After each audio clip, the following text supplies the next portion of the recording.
Let us perform an autopsy on your last defeat. You remember it, don't you? The moment your throat closed up. The moment the insult landed and your mind went blank. The moment your heart hammered against your ribs like a trapped bird. You walked away from that interaction replaying the scene in your head for days. You thought of the perfect comeback, 3 hours too late. You felt the burning shame of submission. In our last transmission, we inducted you into the 13 laws of connection. We taught you how to move through the world as a ghost, unseen, essential, and strategic. But the world is not always a place of quiet strategy. Sometimes the ghost is cornered. Sometimes the shadows are lit up by the fire of direct conflict. A colleague questions your competence in front of the board. A partner twists your words at a dinner party to make you look insane. A rival tries to humiliate you to elevate their own status. In that split second, most men revert to their factory settings. They revert to the child. They do one of two things. They explode or they implode. The exploder raises his voice. He defends, he shouts, he flails wildly with his words. He thinks anger is strength. It is not. Anger is a loss of control, and he who loses control loses the crown. The imploder shuts down. He apologizes when he shouldn't. He swallows the poison. He smiles a weak, pathetic smile to diffuse the tension. He accepts the disrespect to save the peace. Both responses are fatal. Both are submissions. Today, we ascend to the next level of dark psychology. We are moving from connection to domination. I am going to hand you a new set of weapons. These are not shields to protect your feelings. They are scalpels to dissect their ego. We are going to explore the art of verbal domination. By the end of this broadcast, you will never lose an argument again. Not because you are the loudest in the room, but because you are the only one who knows that the argument is a trap, and you are the one setting it. Before you can wield the weapon, you must understand the battlefield. Every conversation, every argument, every subtle dig is a battle for one thing: the frame. The frame is the invisible lens through which reality is being viewed. It is the unspoken set of rules that defines who is the judge and who is the defendant. When someone attacks you, they are not just using words. They are trying to force you into their frame. For example, if they say, "Why are you always so sensitive?"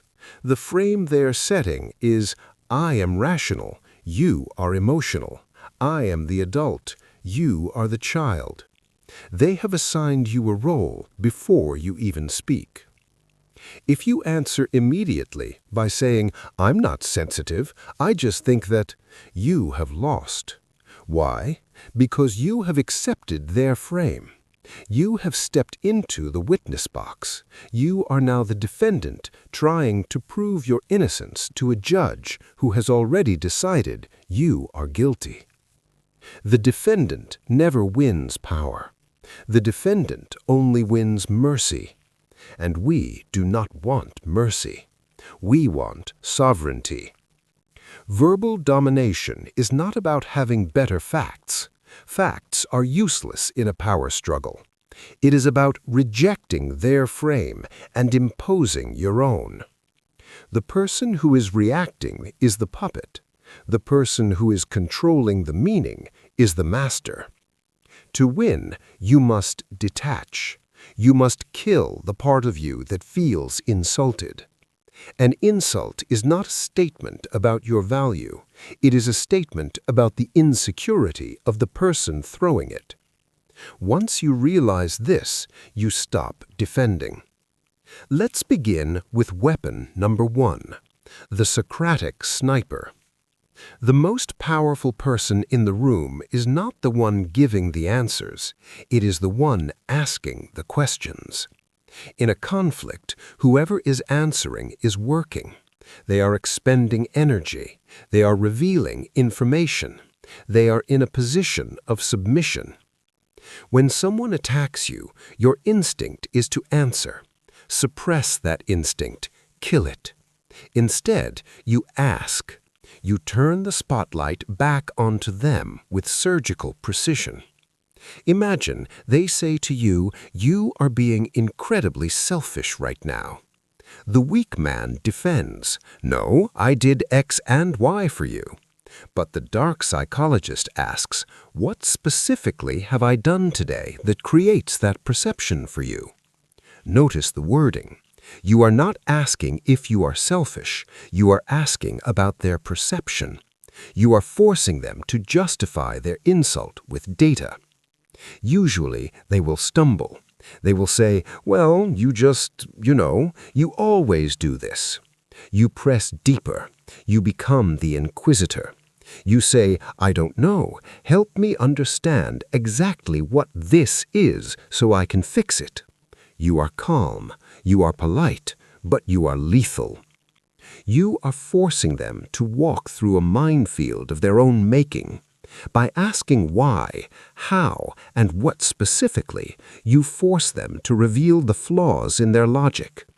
Eventually, they will become frustrated because they cannot hold up the weight of their own accusation. They will collapse under the weight of your curiosity. Weapon number 2, the abyss. We discussed strategic absence in the 13 laws. Now we apply it to the micro moment of speech. Most people are terrified of silence in an argument. Silence feels like a physical weight crushing their chest. It creates a terrifying vacuum that the anxious mind is desperate to fill. So, when an awkward pause happens, their instinct is to rush and fill it with nervous words. They babble, they over-explain, they start negotiating against themselves just to stop the quiet. They are vomiting words because they cannot handle the empty space. To dominate, you must become comfortable in the abyss. When someone finishes shouting at you or throws a sharp insult, do absolutely nothing. Look them directly in the eye. Keep your face completely relaxed and wait. Count to 4 in your head.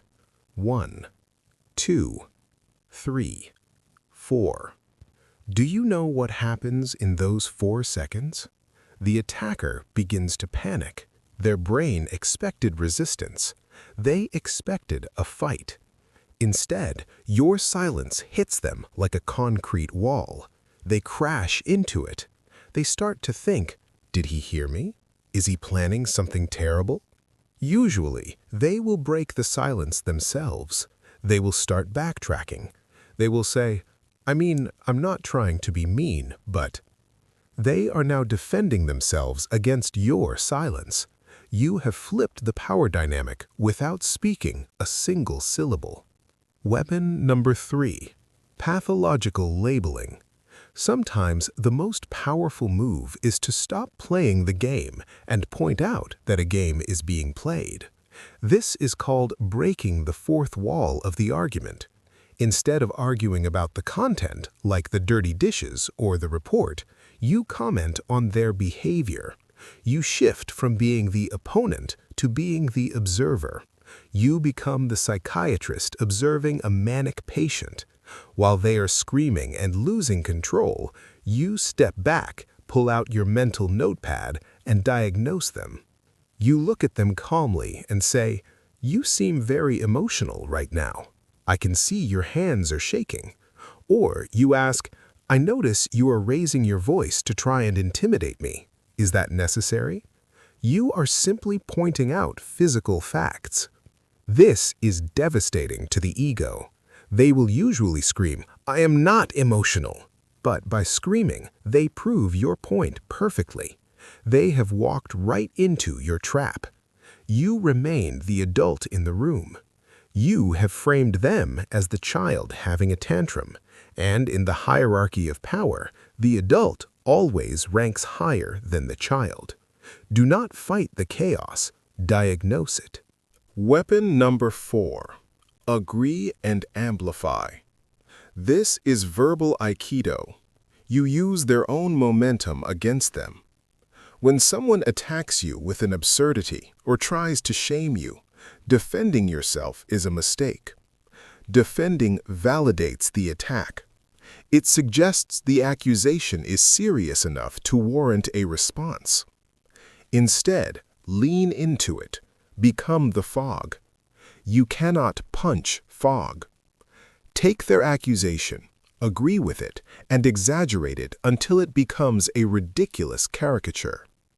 Imagine a colleague says, "You're trying to take over the whole project, aren't you? You're so power-hungry."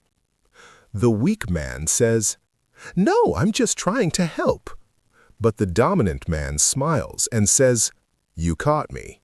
My plan is to take over this project, then the company, and eventually the entire Western Hemisphere by Friday afternoon. It's exhausting being this ambitious." You say it with a flat face. What have you done here? You have refused to be insulted. You have turned their deadly attack into a harmless toy. This strips the weapon from their hand. You cannot mock a man who is already mocking the situation. Weapon number 5. Low and slow. Human beings are animals wrapped in clothing. We respond to frequency and pitch before we respond to logic. When we feel threatened, our vocal cords tighten like ropes. Our pitch goes up. This is the sound of prey. This is the sound of fear. To dominate, you must hack your own biology to hack theirs. When the pressure rises, you must consciously drop your voice. Speak from the diaphragm, deeper in the chest, not from the throat. And slow, down. A man who speaks slowly is a man who knows his words have weight. He knows the world will wait for him to finish. When you speak low and slow, you trigger a primal response. They subconsciously recognize you as the alpha. It hypnotizes the reptile brain. Even if they are screaming, your low, slow, rhythmic tone will eventually force them to slow down to match you. This is called entrainment. You set the tempo. You are the conductor of the orchestra. And finally, the hidden dagger, the technique for when words fail, the disappointed parent stare. Sometimes an insult is so petty that even asking a question gives it too much dignity. In that moment, you use non-verbal judgment. When they finish their tantrum, look at them. Tilt your head slightly. Let a look of mild, pitying disappointment wash over your face. Do not look angry. Look bored. Look like you expected better from them and they let you down. Then, turn your attention back to your work. This is the ultimate dismissal. A warning before we conclude. These tools are weapons of mass psychological destruction. Do not use these on people you love. If you use these on your spouse or children, you will not have connection, you will have submission. And ruling a kingdom of ghosts is a lonely fate. Use these against the players, the bullies, and the rivals who try to bury you. In the boardroom, use the scalpel. In the bedroom, use the heart. The master knows when to be the general and when to be the human. Do not let the mask become your face. The world will try to provoke you. It will try to pull your strings to see if you dance. Most men dance, but from this day forward, you do not. You stand still, you watch, you dissect. You become the Silent Inquisitor. If you are ready to wield these weapons with discipline, reaffirm your contract. Subscribe, not for the algorithm, but to signal to yourself that you are no longer a victim of words. You are their master. The next time someone tries to pull you into their storm, remember, the storm cannot hurt the sky. Be the sky. We are building an army of the awakened. Welcome to the inner circle. End of transmission.